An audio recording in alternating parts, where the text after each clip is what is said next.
Secretary general अक़वाम मुत्तहिदा Antonio Guterres Islamabad के अफगान यमन और ताजिक कड़वालों वफ़द सर मुलाकात करे। पदग मौका सेक्रेटरी जनरल मुहाजिरीन मिलमस्तिया कवलो और गीता खपल मुल्क के पनाह वर्कवलो बांधी द हुकूमत पाकिस्तान और पाकिस्तान उलस शुक्रिया अदा करे। मुहाजिरीन वफ़द अंतोनियो गुटेरेस ता खपल मुल्कुनों के द जंग फसाद और हल तन द तेख्त किस्से बयान करी।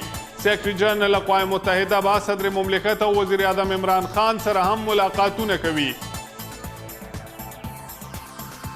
म्यूनिख सिक्योरिटी कॉन्फ्रेंस पर साइड लाइन सदर गनी द अमरीकी स्तर मुज़ाकिरातकार ज़ल्मी खलीलज़ाद सरा मुलाकात करे।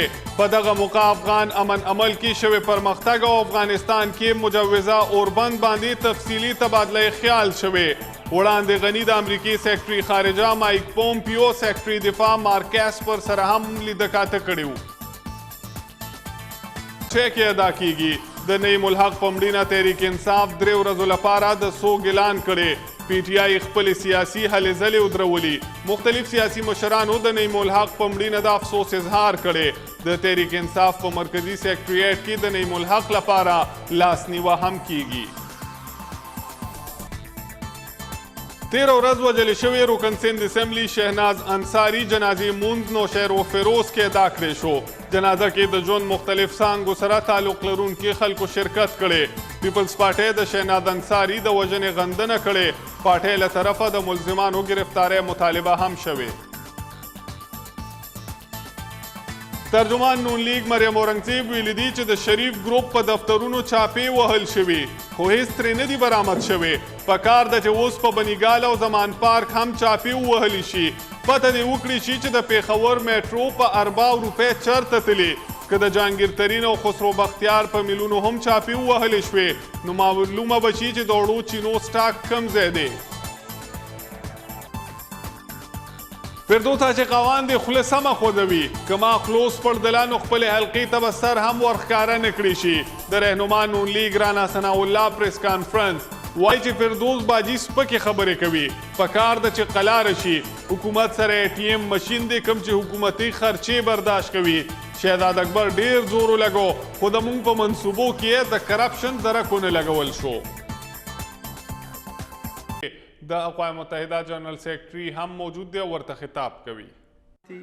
Thanks in large part to the Lady Health Workers Program, which has been a significant increase in skilled birth attendance. And I'm also encouraged by the country's initiative this year to promote universal health coverage. These are just some of the many actions being taken by Pakistan and other nations to achieve the Sustainable Development Goals. Everywhere we can see progress. Poverty and child deaths down, access to energy, education, and decent work rising. But whether we look at Pakistan or elsewhere, we can also say the pace of change is not yet fast enough.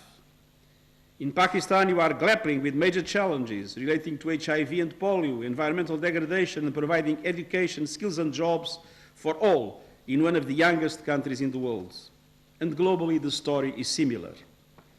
We are off track globally, especially in the areas of hunger, inequality, biodiversity, and climate action. Gender inequality in businesses, in homes, in schools, and in government, in the technology sector, is denying women and girls their rights and opportunities across the world. And vulnerable populations, such as migrants, young people, and persons with disabilities, remain at risk of being left behind. Our collective efforts are not approaching the scale we need to deliver the SDGs by 2030. In fact, by some estimates, we'll only get halfway to our goals at the current pace. For that reason, we have this year launched a decade of action to achieve the Sustainable Development Goals. With only 10 years left before the 2030 deadline, there is an urgent need to step up action. And every nation, every community, and every person can and must make a contribution. The Decade of Action calls on governments, businesses, civil society, and individuals everywhere to combine to create unstoppable momentum for the goals.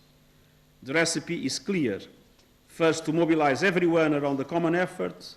Second, to demand urgency and action and to hold leaders to account. And third, to supercharge ideas so that they become sustainable solutions. We need to identify what works and scale up solutions and investments so that we reach all the people on the planet. In all of these, the mobilization of finance to fill the gap of some $2.5 to $3 trillion a year is critical. In a period where official development assistance has been decreasing, together with private foreign investment in the developing world, it is absolutely essential that developed nations deliver on the commitment made in the Addis Ababa Action Agenda and the Paris Agreement. On the other hand, it's important to support developing member states in their capacity to mobilize domestic resources through improved governance and tax reforms.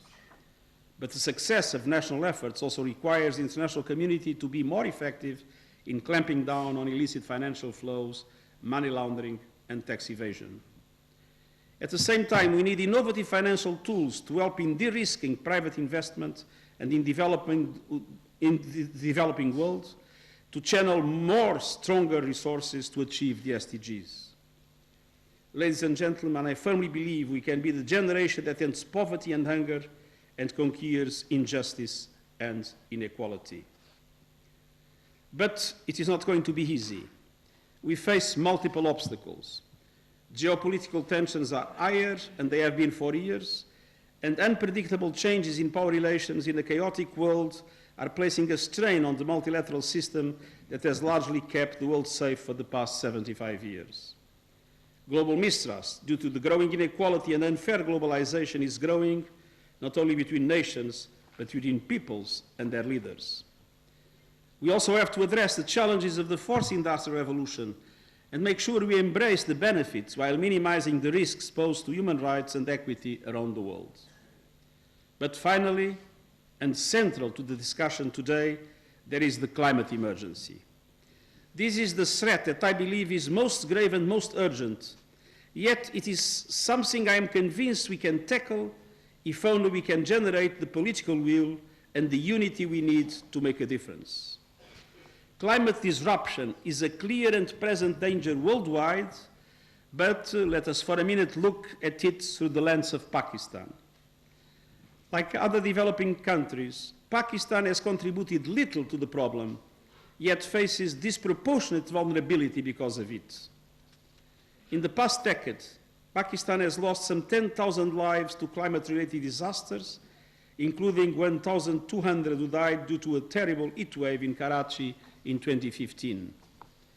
The Indus Valley is vulnerable to flooding, and low-lying coastal communities face the prospect of being swamped by rising sea levels. And currently the country is enduring the risk of a locust emergency triggered by climate disruption. Global warming is leading to global swarming.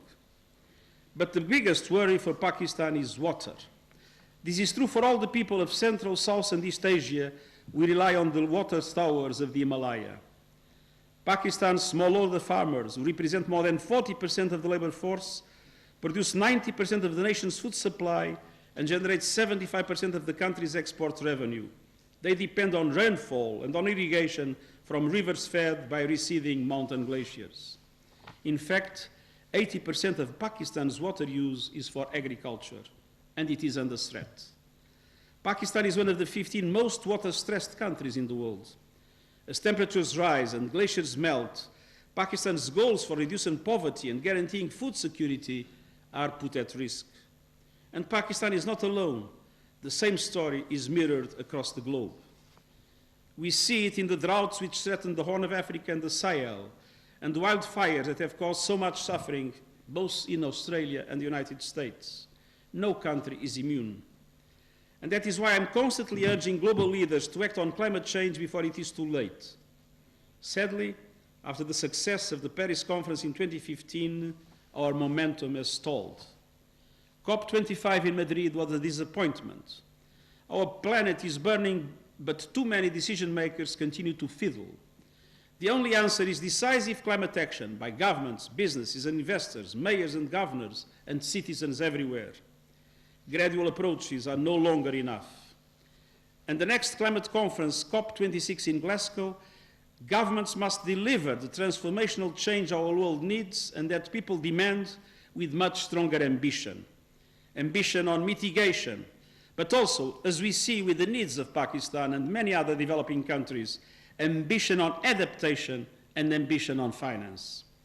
Every city, region, bank, pension fund, and industry must completely reimagine how they operate. Our goal must be to keep temperature rise to 1.5 degrees.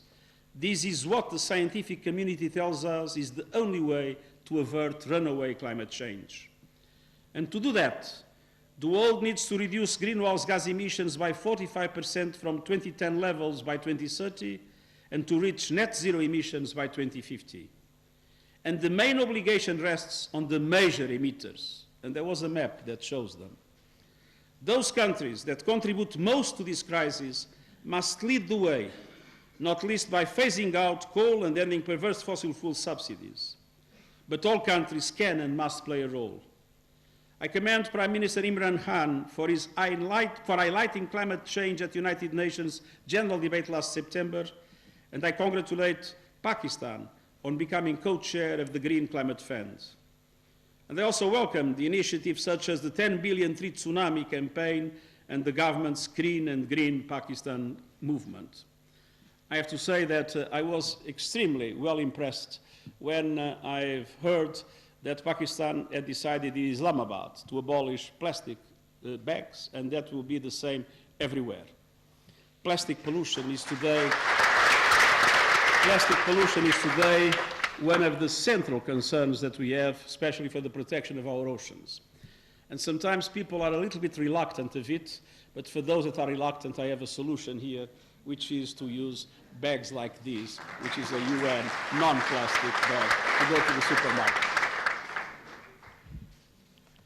Such local initiatives are essential, and they should be reflected and supported across the planet where appropriate. But ultimately, the answer to the global climate crisis will come from global solidarity backed by global action. We are in a battle for our lives. Our sustainable future is at stake, but I firmly believe it is a battle that can be won. Technology is on our side. We have all the tools and knowledge we need to move from the grey economy to the green economy, as it was seen in the slide. We have the Paris Agreement on climate change, the Sustainable Development Goals, and we have the most engaged and mobilized generation of young people in history, a group that is simply not going to accept the current situation. The history of humanity is one of progress. I believe the trajectory is inexorable.